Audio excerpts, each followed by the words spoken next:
tell us a little bit about the deal and how you found it.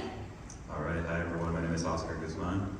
I do buy and hold investing, been a CFRI member for about 2 years, just renewed again. So if you haven't become a member, definitely do that. I've gained a lot of experience and a lot of connections through this.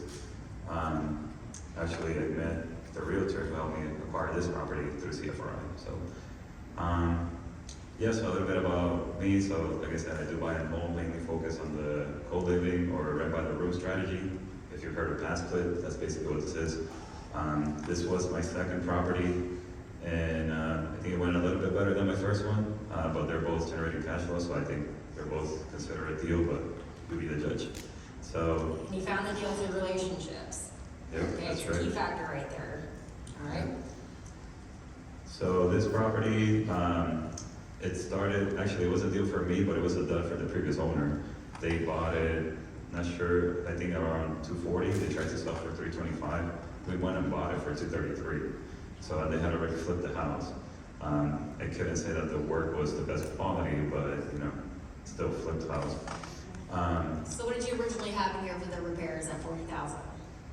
Yeah, so the repairs consisted of, and part of the reason why we were able to negotiate, there was a retention wall in the back that was kind of falling apart, at least that's what we were told. And so that was part of the biggest expense, about $12K. Then that empty room that you see on the left side turned into this. So that used to be like a Florida room that connected to a master room. We basically turned that into a studio with a private entrance. Then we had to redo some of the shower work in one of the other bathrooms. We had a little bit of HVAC and the installation of the mini split, then just tuning up the other units. So small stuff, electrical work. Oh, lost it. I guess in the meantime, electrical work is at 8K on there because we basically had to do it twice. And that's because of permitting. Okay, so I'm going to ask you something real quick. When you originally bought this deal, what was your strategy going into it for a buy and hold? So I bought it as a fix and flip, and then I tried to do cash out refi at the other end. Is that what you mean, or you mean like, was I thinking of doing it right by the room? Yeah, so you originally thought about doing it as a fix and flip?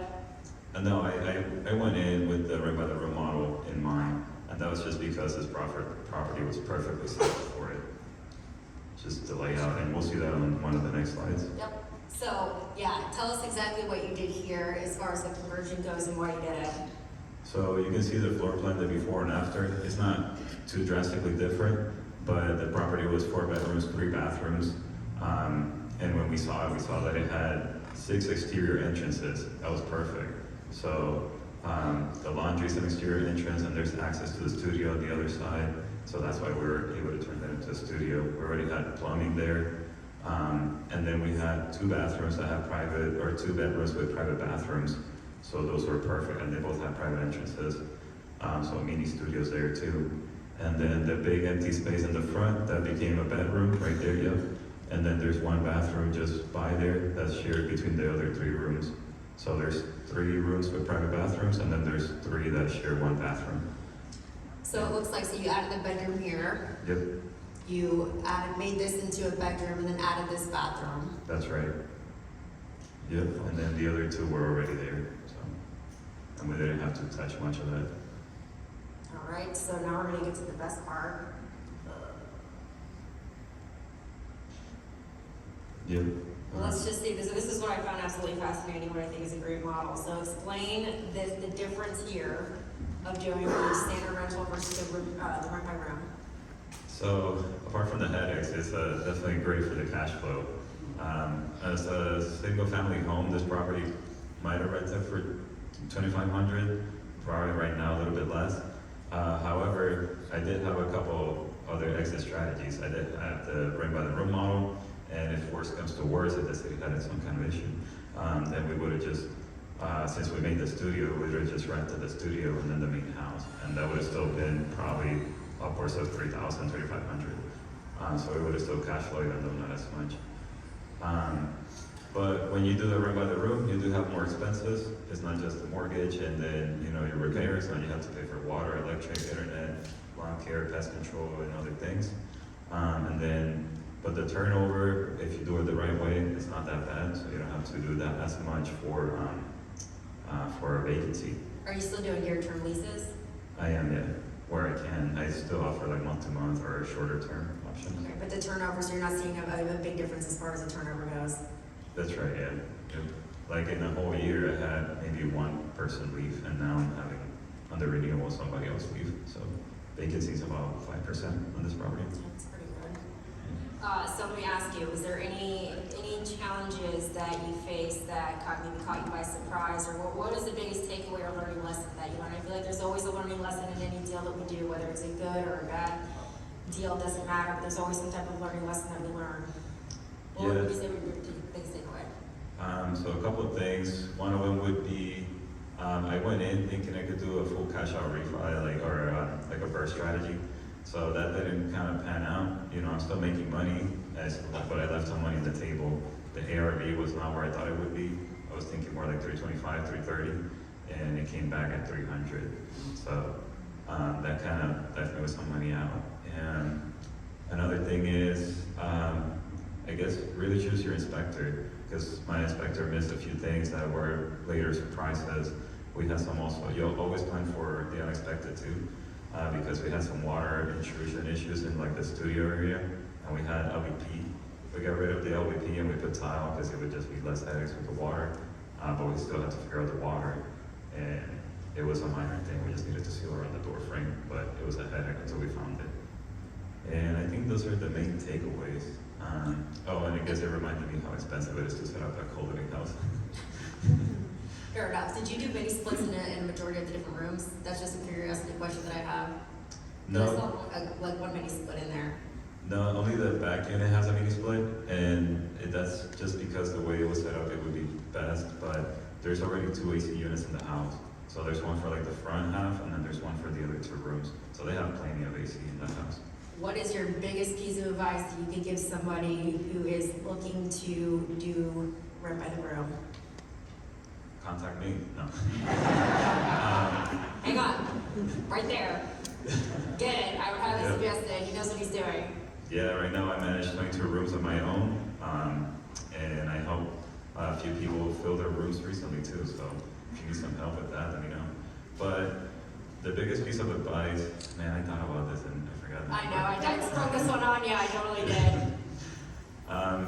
But don't be afraid to get out there and get to know people. I mean, just get started. Like my first property, I probably got in a little bit too early. I didn't know what I was doing at the time, or probably overspent, but it got me into action, it got me doing. And that's how I learned, and you know, everything I learned from that one, I improved on the second one, and everything I learned on the second one, I'm hopefully improving for the next ones. So And then hire a good attorney to write up the paperwork, yes? Say again? Hire a good attorney to write up the proper leases and paperwork. Yeah, for sure, yeah.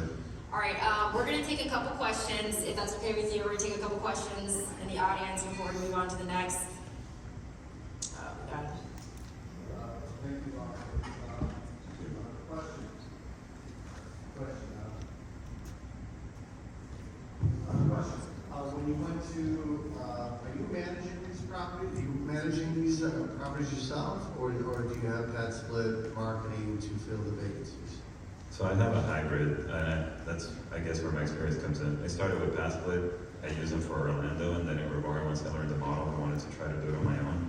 And so far it's working, so I haven't used Pass Split in Riviera. Good job. So how are you filling the vacancies? What platforms are you using, sir? It's pretty simple. Facebook.com is the main one. And then you kind of like search for other platforms. There's like roomies.com, there's Roaster. Zillow works, but I would try to avoid that one just because it displays your address. Sometimes you don't want to bring that attention.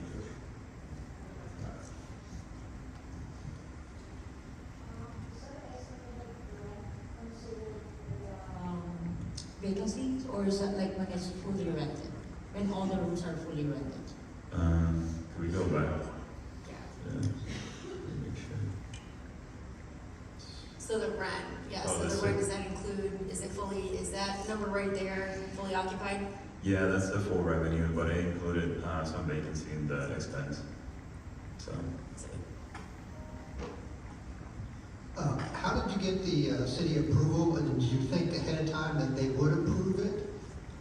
And how long did that take? And that's the part where it's kind of tricky, and if you don't know where you're at, or you feel kind of, less safe about it, go with Passport, because Passport uses a membership model, and with the membership model, there's really, probably not the right phrasing, but there's no like, occupancy restriction in terms of number of tenants, because they're all transient members, they're not permanent tenants, if that makes sense. In Brevard County, actually, it's a little bit more loose, and you could have up to 6 unrelated people live in the same house. Orlando's a little bit stricter. How much of this type of model, the co-living, has to do with the location? Because I'm pretty sure you can't do that everywhere.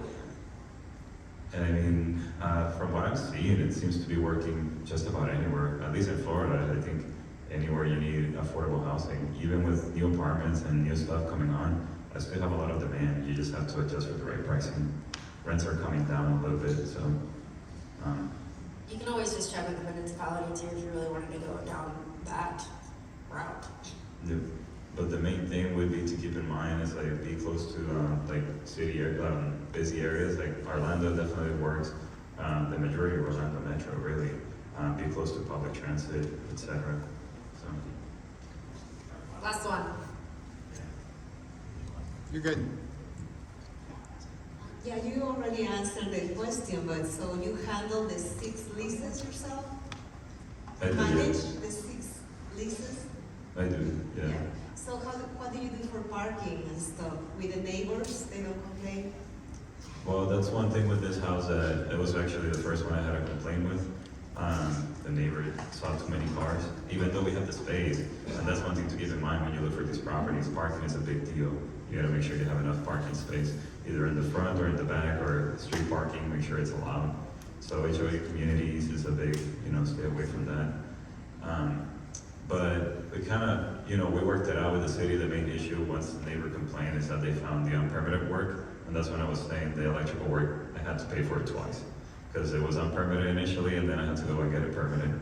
And that was the main thing they found. So they had no issue with the people. All right, give it up for Oscar. Really great.